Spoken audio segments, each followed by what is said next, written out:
Tərkibində olan nikotin sayəsində siqaretdən imtahanı asanlaşdırır, ürək və damarların sağlamlığını qoruyur, təzyiqi normallaşdırır, ateroskleroz, işemiya xəstəliyinin qarşısını alır. Liflərlə zəngin olduğundan orqanizmi ziyanlı maddələrdən təmizləyir, bağırsaqların fəaliyyətini yaxşılaşdırır, qəbizlikdən azad edir, arıqlamağa kömək edir, xolesterolun səviyyəsini aşağı salır, qanın tərkibini yaxşılaşdırır, qan azlığı zamanı faydalıdır. Bütün bunlar uzunömürlərin tərəvəzi adlanan badımcanın faydalarının bir qismidir. Badımcanın faydaları barədə geniş məlumata keçməzdən öncə 2 saniyənizi ayırıb kanala abunə olub, videonu bəyənməyinizi və bildirişləri aktiv etməyinizi xahiş edirəm. Beləcə paylaşılan bütün faydalı və maraqlı videolardan dərhal xəbərdar olacaqsınız.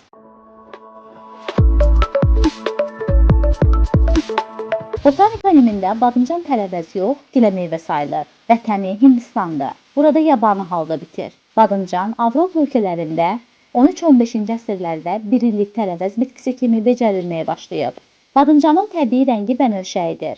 Amma son illər badımcanın ağ, sarı, qəhvəyi, qara rəngli növləri eyni zamanda müxtəlif ölçülü və formalı yumurtaya, armuda, silindirə, şara bənzər çeşidləri yetişdirilir. Bu giləmeyvənin çəkisi 30 qramdan 2 kiloqrama qədər ola bilər. Növündən asılı olmayaraq, badımcan biraz bərk, biraz yumşaq, xırda toxumlu və özünə məxsus dada malik olur. Badımcan quru qida maddəsi kimi istifadə edilmir. Badımcanın kalori dəyəri 24 kilokaloridir və yağsız dietik qida maddəsi hesab edilir. Bişmiş duzsuz badımcanda 33 kilokalori olur. Duza qoyulmuş badımcan 189 kilokaloriyə malik olur. Bu səbəbdən də duza qoyulmuş badımcandan çox istifadə etmək tüylənməyə səbəb ola bilər. Badımcanın tərkibində şəkər, zilallar, yağlar, kalium, kalsium, natrium, maqnium, fosfor, boron, xlor, alüminium, dəmir, yod, molibden,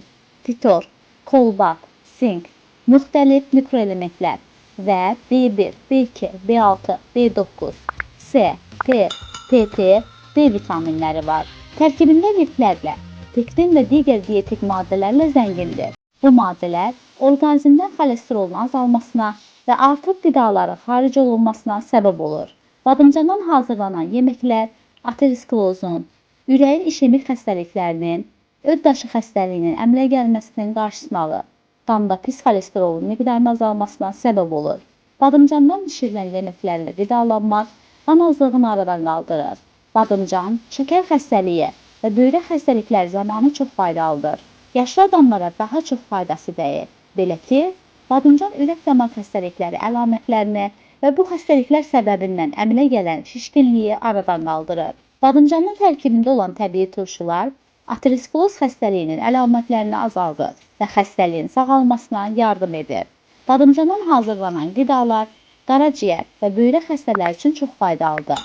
Onun tərkibində olan bal və dəmir qanda hemoqlobinin artmasına, dərinin gözəlləşməsinə səbəb olur.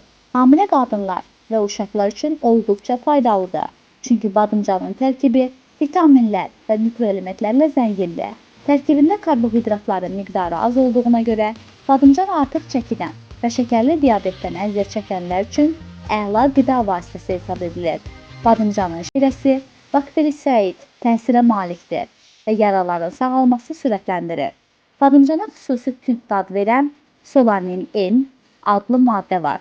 Bu maddənin həddindən çox olması orqanizm üçün zəhərlidir. Amma badımcanın tərkibində onun miqdarı çox az olur. Badımcanı duza qoyub saxladıqdan sonra əlləri sıxaraq suyunu axıtdıqda bu zəhərli maddə xaric olur. Ən dadlı və ən faydalı badımcan göy qara rəngli, parlaq qabığa malik, nazik və uzun, toxumu az olan badımcan hesab edilir.